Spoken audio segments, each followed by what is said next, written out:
After yesterday's episode, someone pointed out to me in the comments that the so-called bootleg team shirts I was making fun of are actually representations of Hawaiian culture. Zapdos is a chicken, Articuno's a nene goose, and Moltres is a kiwi. That's actually really cool. I had no idea, so I just want to say thank you, Alan, for letting me know.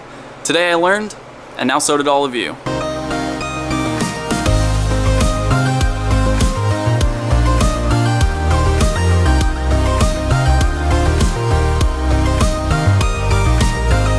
Today's episode starts at the end of the day with a lesson on something a lot of people have asked me about: curveballs.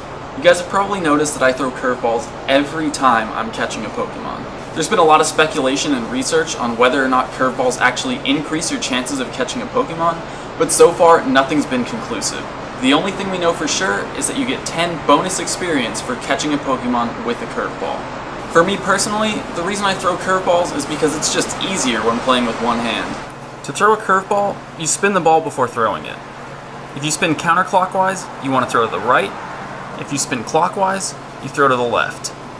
Personally, I like to do things quickly. One spin, and throw. The reason I like to spin once and throw is because it feels like one fluid motion. I feel like I have a lot more control that way. When you're spinning the ball for a few seconds before you throw, it's a lot harder to throw at the same angle every time. When you do it in one fluid motion, it becomes muscle memory, and you can hit the same angle perfectly every throw. I'll only ever use 3 different fingers to throw: my right thumb, my right index finger, or my left thumb. I'm right-handed, so my right thumb is naturally the most comfortable for me to use, but I'll use my right index finger for Pokemon that are farther away when I need to throw the ball harder. And since most of the time I'm holding the camera in my right hand, I've learned to use my left thumb also. When you're throwing a curveball, the angle is always the same. The only thing that changes is the speed at which you release the ball. I'm going to use Snapchat to show you the pattern that I'm drawing when I throw a curveball. Basically, it's like drawing a backwards 6 starting from the inside. I'm going to use this cat as an example. So, if the ball's here, the pattern I'm drawing is backwards 6 every time. Sorry, cat, I don't actually want to catch you. I'm allergic.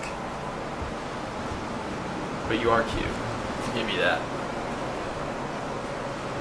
If the Pokemon's closer, I'll release quicker, and if it's farther away, I'll drag my finger a little longer to throw the ball farther. If you hold the ball before you throw, you can watch the circle change size and try to time your throw after the Pokemon attacks or jumps, or really just throw it whenever, if it's standing around like this.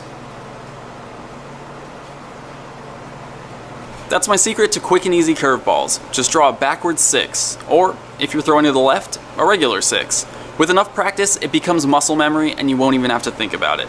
I hope that helps. I hope you enjoy it. Now let's get on with the episode. Today was a nice family day, so there's not a ton of gameplay, but it was still a lot of fun, and I hope you guys enjoy it. We're going snorkeling again today. I'm gonna get another chance at trying to get a picture of a Pokemon underwater. But besides that, this is probably my favorite place on this entire island to go snorkeling. So, should be lots of nice underwater footage for you today.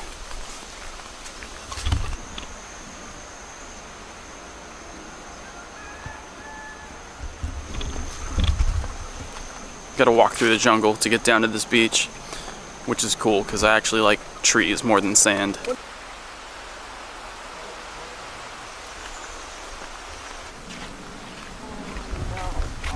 And apparently there's also a bunch of unmarked graves around here. So, yeah, what's up, y'all?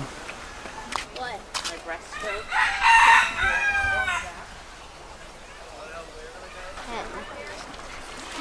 Pig. Let's go.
No underwater Pokemon today, but acai bowl. I think I'm just gonna have to make a special trip to get this underwater Pokemon picture and not try to tack it on to snorkeling, because snorkeling is just so much more important than getting a picture of a Pokemon. But I'm gonna make sure it happens before this trip is over. Back at the condo, it's time for a nap.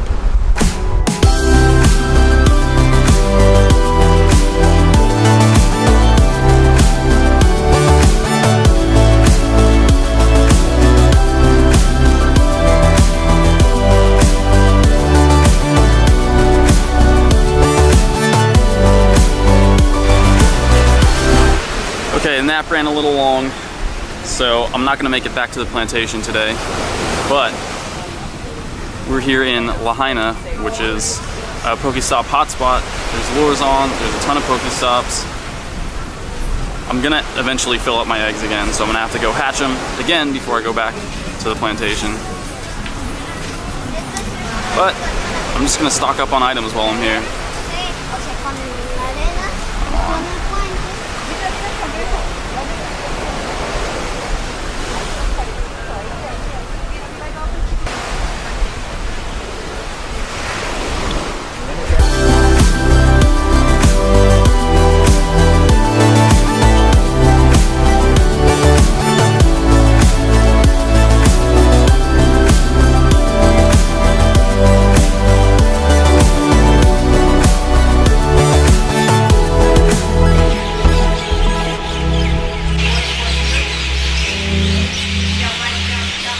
This is all one tree.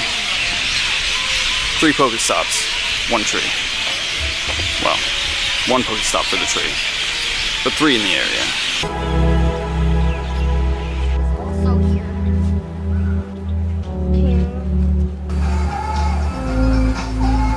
Okay, that's it for Family Sunday. We're back at the condo now, and I'm gonna go for a walk, try to hatch all my eggs and clear it out again so I can test the nest egg theory tomorrow. See you guys then. Today I want to start by teaching you guys something that's pretty simple but really useful, and it's something a lot of you have been asking about.